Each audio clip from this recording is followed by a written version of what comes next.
Hello students, आज हम करने जा रहे हैं ओफबो प्रिंसिपल।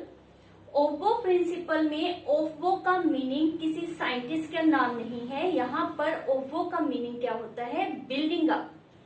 ये एक जर्मन लैंग्वेज से लिया हुआ वर्ड है जिसका मतलब क्या होता है? Building up. और किसको हमने बिल्डिंग अप करना है? Electrons in the atom. अब लेट्स सपोज यहाँ पर कोई बिल्डिंग है और यहाँ पर डिफरेंट फ्लोर बने हुए हैं, first floor, second floor, third floor. आपको कहा गया है कि इस बिल्डिंग के अंदर सामान भरना है। तो कोई भी पर्सन है वो किस तरह से इसमें सामान भरेगा? सीधा वैसे यहाँ पर भरेगा? No, we will start filling up with the first floor. जब ये पूरी तरह से भर जाएगा फिर हम सेकंड फ्लोर को भरेंगे, फिर थर्ड, सो ऑन। इसी तरह से हम बिल्डिंग के हर एक फ्लोर में सामान भरेंगे। सिमिलरली ओफबो प्रिंसिपल भी यही कहता है कि ऑर्बिटल में इलेक्ट्रॉन को जब फिल करना है तो in order of their energy, lower energy orbital को पहले भरा जाएगा और हायर एनर्जी ऑर्बिटल को वन बाय वन भरते जाएंगे। This is aufbau principle. तो क्या है? डेफिनेशन की तरफ ध्यान देते हैं। In the ground state of atom orbitals are filled in order of increasing energy. अब हमने देखना है एनर्जी का कि किसकी एनर्जी कम है, किसकी ज्यादा है। तो इसके लिए हमारे पास एक रूल है, that is known as Bohr Bury rule और also said as N+L rule, जिसके द्वारा आपको पता चलेगा कि किस ऑर्बिटल की एनर्जी लो है और किस ऑर्बिटल की एनर्जी हाई है। तो N+L रूल को अब हम समझेंगे। N+L रूल, N मतलब principal quantum number and L मतलब azimuthal quantum number. Azimuthal quantum number में क्या होता है? Starting from 0 up to N-1। L की वैल्यू N के ऊपर डिपेंड करती है। किस तरह से? Starting from 0 up to N-1 तक। तो लेट N हमारे पास 1 है, 2 है, 3 है, 4 है। तो L कितना होगा? For 1 it will be 0, for 2 it will be 0 and 1, मतलब 2 बार आ जाएगा। For 3 इसकी वैल्यू क्या आएगी? 0, 1, 2, बिकॉज N-1 का रूल है। तो इसी तरह 4 के लिए भी आप रेफर कर सकते हो। हमारे पास क्या आ जाएगा? 0 मीन्स यहां पर लिख देते हैं SPDF। S का मतलब होता है 0, P का 1, D का 2, F का 3। तो ये क्या है? 1s, ये क्या है? 2s, 2p, 3s, 3p, 3d। Sum total क्या बना वो भी हम चेक कर लेते हैं। 1, 2, 3, 3, 4, 5।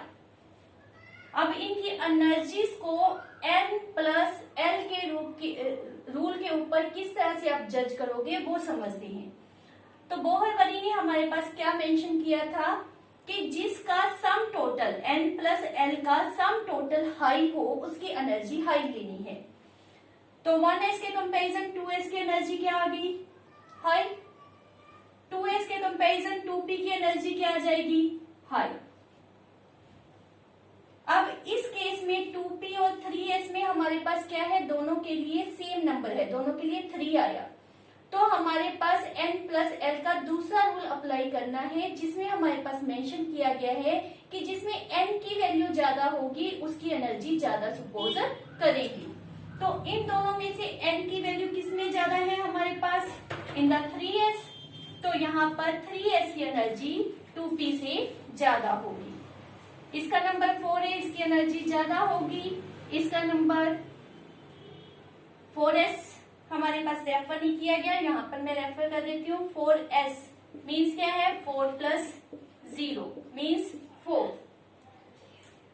3p के बाद इसका नंबर आएगा फिर उसके बाद 3D, सो ऑन। आप n+l का रूल अप्लाई करके कैलकुलेशन कर सकते हो कि किसकी एनर्जी ज्यादा होगी। तो ये था हमारा n+l का रूल, जिसके द्वारा आपको इनकी एनर्जीज का ऑर्डर पता चल जाएगा। और ऑफबॉम ने जो हमारे पास मेंशन किया है वो आपको मैंने पहले ही समझा दिया। इसके अलावा भी हमारे पास एक और है diagram which is known as a snakes diagram, जिसके द्वारा आप इजीली एनर्जीज के बारे में पता कर सकते हो, एनर्जी ऑर्डर कैलकुलेट कर सकते हो। तो वो हमारे पास स्नेक डायग्राम क्या है वो भी हम यहाँ पर ही स्टडी करेंगे।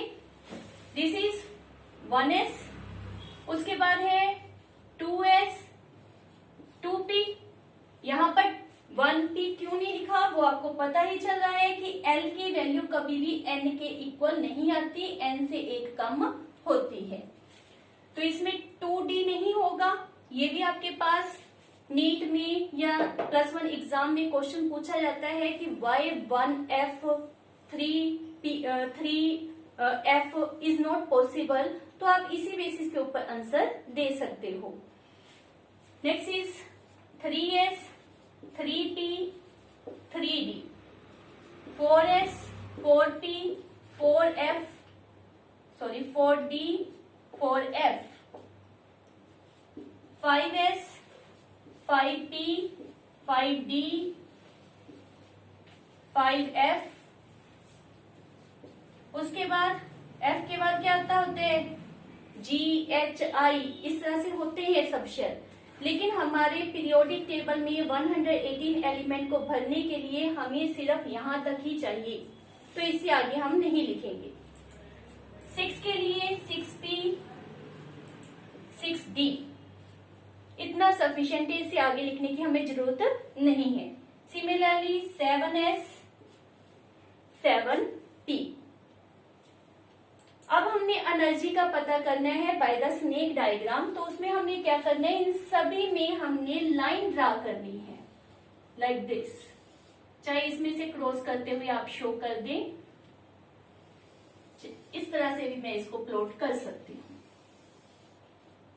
पैरेलल टू ईच अदर हमने लाइंस ड्रा करनी है। अगर ये रे डायग्राम आपको समझ आ जाए तो आप कभी भी कंफ्यूज नहीं होगे एनर्जी ऑर्डर ऑफ ऑर्बिटल या सबशेल कैलकुलेट करने के लिए।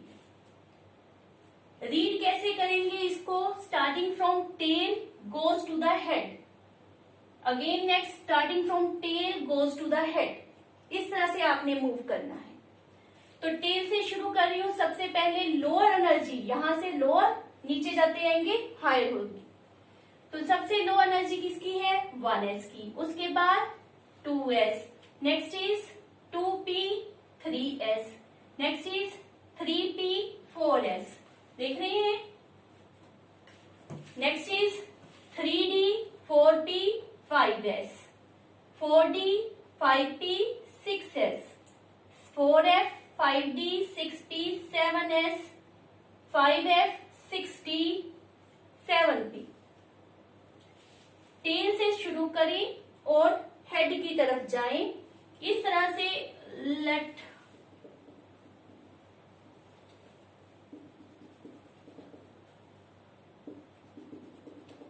लग रहा है ना जैसे स्नेक मूव कर रहा हो, so it is also called as a snake diagram. With the help of this diagram energy order of subshell या ऑर्बिटल हमें पता चल जाता है। So this is all about our Aufbau principle, which simply again I repeat says that orbitals are filled in order of increasing energy.